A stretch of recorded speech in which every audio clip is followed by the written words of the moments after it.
So one of the things I talked about a little bit about was doing interviews in person. And one of the things is it's always better to do an interview in person. The reason is you can look the person in the eye and you can actually get get some sort of feel, like, are they uncomfortable when they said that? Maybe they're like, like, there's something more there.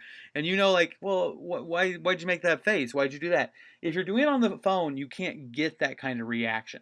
So when you do an interview, I always recommend, if possible, do it in person. Now, there's always cases where a phone interview is fine.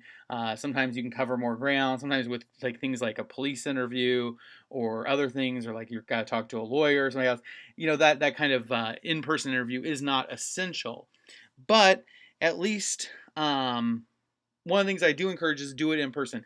If you can't do it in person, do it on the phone. That's still better than in person. That's still better than other methods. Text messages are horrible because nobody writes in a complete sentence, so then you can't really quote anybody, without cleaning it up, and then you're like kind of in the face.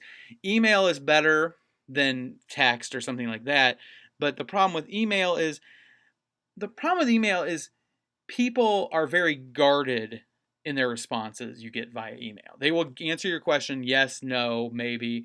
They'll give you a very brief answer, or they will, if it's a tense question, they'll avoid it. They just won't answer it. Then you got to write it back. Hey, you never answered this question. They then don't answer that question again. Whereas when you're in person, it's rare, or on the phone, it's rare for people to be able to dodge that question. Now, there's always exceptions. Yeah, I was talking to somebody the other day, and the person was clearly a little bit crazy, because I asked them like the same question like 6 times, very straightforward, and they kept changing the subject because they didn't want to answer it. Most people are not that disciplined in that, and I say the person was a little crazy because the question was that just never mind.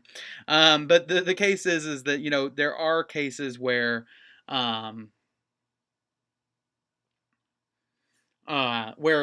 you can get more from doing these things.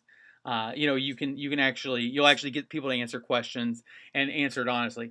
You oftentimes, one of the things I've learned is oftentimes the best way to get people to give you answers that maybe they don't want to give is just to kind of sit there and be like, so what's going on, and kind of befriend them, you know, be nice to them, kind of give them some slack. And most people will hang themselves. Most people are not that disciplined about keeping quiet about things. They will talk. They like to talk.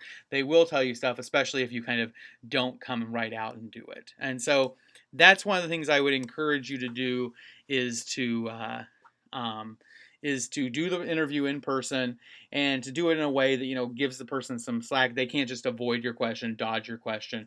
They can't overthink your question and write the question in a very fine way. As an example is, like, I did an interview uh, a couple of years ago for about a student here at Lincoln Land, and the reporter sent me an email. Now, because I have been a reporter, I knew that when I wrote my answers, I needed to write my answers thoroughly. That way they gave them extra information, gave them some stories, gave them some stuff that could be quoted, gave them some statements, that were, short. So I gave them more information than they really needed. But if I had not been trained in journalism and had not, been in that area, I probably would have just answered the questions like, yes, he's a very good student. Yes, that, instead of coming up with a story about it. But I knew that that's what they would ultimately want, and it would be a better story if I gave them more information. Most people, on the other hand, don't know that. And so they won't give you that. But if you get them talking, and they talk just like a normal person, you're in there, you sit down, and they're comfortable with you, they will talk. And so it's always better to do these things in person. If you do it via email, they'll give you the basic answer, they'll give you what they want, they'll give you their agenda, and you won't even get the chance to ask more uncomfortable questions, or they'll have enough time to rethink your uncomfortable questions and avoid them altogether by writing around or working around it. So do the interviews in person or via phone, because it gives you the ability. It also gives you the ability to adapt. It also assures you get the stuff on deadline. There's just a lot of benefits in that.